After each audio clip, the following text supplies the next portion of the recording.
This is Joe Smith from the Midwest Football Podcast. Please remember to like, subscribe, and leave a comment. It all helps us grow our show. Look for our full show, too, anywhere you find podcasts. Links below.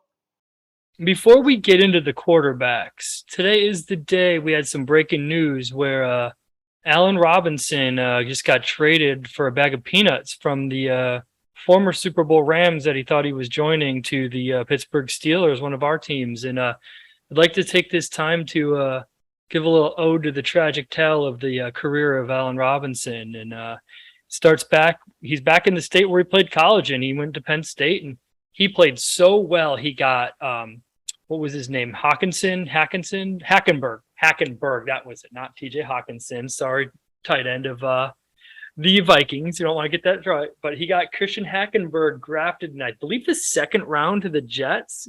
And Hackenberg responded by playing so poorly. Allen Robinson, future All-Pro, didn't even get drafted till the third round.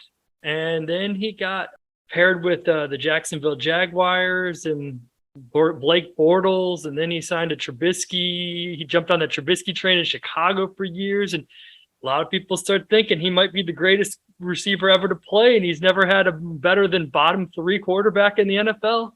And people were excited. He got to go to the Rams, the Super Bowl champion Rams. Big arm Matt Stafford's going to take it. Oh, Stafford's arm fell off in the preseason with an elbow injury, and Robinson fell apart, and here we are, traded to Pittsburgh for a 7th-round pick swap. You know, a lot of great memories of him in Chicago. Allen Robinson has had, he's seemed to alternate good and bad years historically, based on what's around him and whether the quarterback, whatever bad quarterback was playing with him, was feeling his oats that week. But he's had a couple bad years in a row. Of course, everybody that you've ever heard of had a bad year in LA last year. But it hasn't been great for a while for Allen Robinson.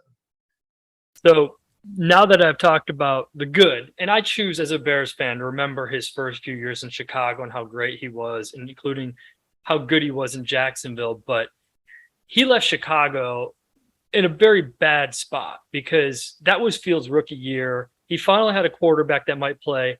And my opinion, and a lot of other Bears fans, it looked like he checked out. He just stopped caring. He wanted out of Chicago.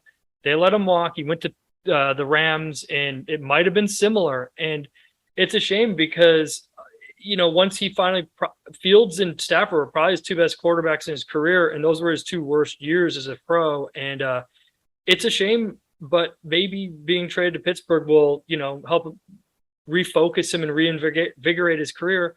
But he's also got age against him. Now he's pushing 30 and the age cliff. So it'll be interesting to see how he goes. But, you know, behind George Pickens and Deontay Johnson, all he's got to do is be the third best.